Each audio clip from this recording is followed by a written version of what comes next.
اللجن اللجن اللجن اللجن يا مولا اللجن اللجن اللجن اللجن اللجن اللجن اللجن اللجن يا مولا اللجن اللجن. پورے 2.25 مہینے سیاہ لباس پہنتے تھے، یاد رکھیں. اور اس وقت ایک بہت بڑی تعداد قم میں بھی جس طرح ہم نے پہنا ہے، آپ یقین جانیں تقریباً جب ہماری نوجوانی تھی اس زمانے میں سیاہ لباس کا اتنا شاید رواج نہیں تھا. اگر آپ کو یاد ہو، مرد عام طور پہ سفید کرتا سفید پاجامہ پہنتے تھے، کچھ لوگ سیاہ کرتا پہنتے تھے. اگر آپ ماضی میں چلے جائیں، اللہ کا شکر ہے کہ یہ سیاہ لباس بڑا ہے. اور یاد رکھیں کہ یہ عزاداری ایسے ہی بڑھتی رہے گی، اتنا سیاہ لباس دنیا میں کبھی نہیں ہوتا تھا. تو مطمئن ہو جائیں کہ عزاداری آگے بڑھے گی. بالکل تصور نہ کریں، غم نہ کریں، فکر نہ کریں کہ عزاداری کم ہوگی. ہر ہماری نسل یہ سوچتی تھی کہ آئندہ کہیں عزاداری کم نہ ہو جائے. وہ سوچتے تھے، وہ سوچنے کا ثواب ہے. لیکن تسلی یہ ہے کہ کوئی پرابلم نہیں ہوگا. تو آغا خوئی 2.25 مہینے اسی طرح سے پورا سیاہ لباس پہنتے تھے. ان کے ایک شاگرد فرماتے ہیں کہ میں نے سوال کیا کب کہ نجف میں بہت زیادہ گرمی تھی. نجف کی گرمی پرانی والی گرمی. کون سا پرانا والا؟ جب اتنی ٹھنڈک کی چیزیں نہیں تھیں. اور وہ پورے سیاہ کپڑے پہنے ہوئے تھے، حتیٰ ان کے بقول کے موزے بھی سیاہ تھے. تو وہ کہتے ہیں کہ آقا اتنی گرمی ہے اور اب سیاہ کپڑے پہنے ہیں. کہنے لگے کہ یعنی اپنی جانب اور اپنی چیزوں کی جانب کہ جو کچھ ہے اسی سیاہ کپڑے کی وجہ سے ہے. کہنے لگے کیا مراد؟ کہنے لگے مراد یہ ہے. اچھا اب آپ یہ کچھ سے مراد علم نہیں، یعنی تقریباً اشارہ ہے یہ جو ہے نا، یہ جو سامنے بیٹھا ہے یہ سیاہ کپڑے کی وجہ سے ہے. اب یہ آپ کو پتہ چلے گا کہ یہ سیاہ کپڑے کی وجہ سے کیسے ہے. یعنی یہ پوری شخصیت، نہ فقط علم، یہ پورا وجود سیاہ کپڑے کی وجہ سے. فرماتے ہیں کہ میرے والد جو ہیں یہ ترک تھے. یہ لوگ آگے خوئی وغیرہ، تبریز وغیرہ کے پاس ایک جگہ ہے خوئی، وہاں کے تھے. فرماتے ہیں میرے والد، ان کے والد یاد رکھیں، والد ان کے تھے بہت، ان کا بلند مقام، اللہ ان کے درجات کو بلند سے بلند فرمائے. وہ علمی اعتبار سے اتنے مشہور نہیں تھے جتنے یہ تھے. وہ فرماتے ہیں کہ میرے والد جو ہے وہ روضہ خوانی سے کیا مراد؟ مجلس وہ پڑھتے تھے. اور میری والدہ کے یہاں ہر دوسرے تیسرے مہینے، معذرت، ہر دفعہ جب حمل ہوتا تھا تو 2 یا 3 مہینے میں ساقط ہو جاتا تھا. 2 یا 3 مہینے بعد ساقط ہو جاتا تھا. لہذا میرے ماں باپ بے اولاد تھے.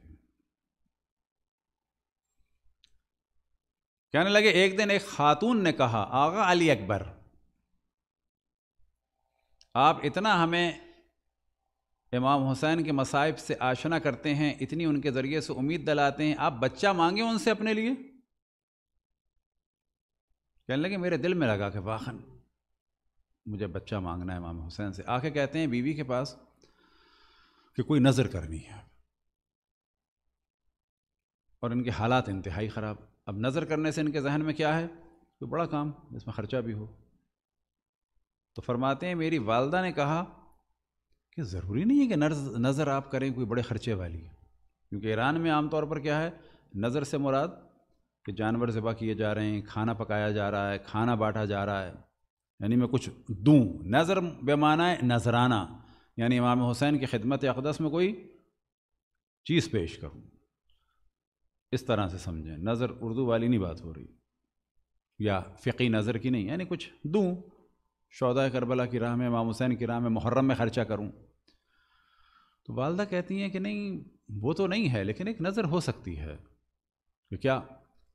کہنے لگے نظر کریں کہ ہم لوگ پورے ان دنوں میں سیاہ لباس پہنیں گے، اصلاً بغیر سیاہ لباس سے کوئی لباس نہیں پہنیں گے. تو ان لوگوں نے یہ نظر کی، اور اب دوسرا مہینہ بھی گزر گیا خیریت سے، تیسرا بھی گزر گیا، اور 7واں مہینہ داخل ہو گیا.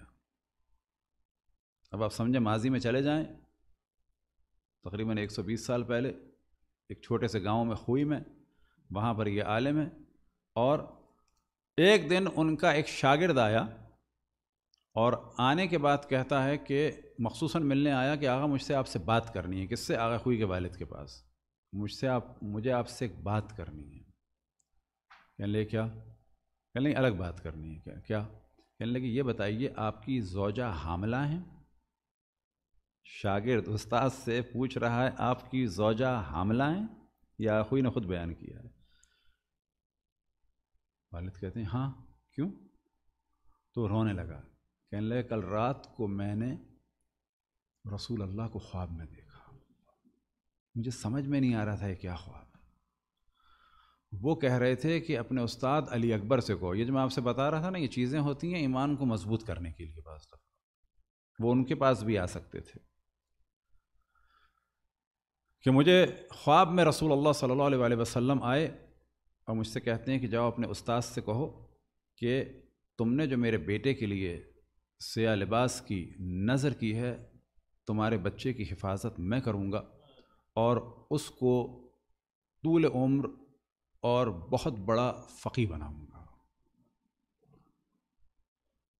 اب آپ تصور کریں کہ انہوں نے کوئی بہت بڑی مجلس کی یا کھانے کی، وہ ان کو نگیٹو نہیں کر رہے مجلس یا کھانے کو، ان کے ذہن میں جو سمجھے ایک چیز آئی، جو الہام ہوا کہ میں سیاہ لباس پہنوں گا۔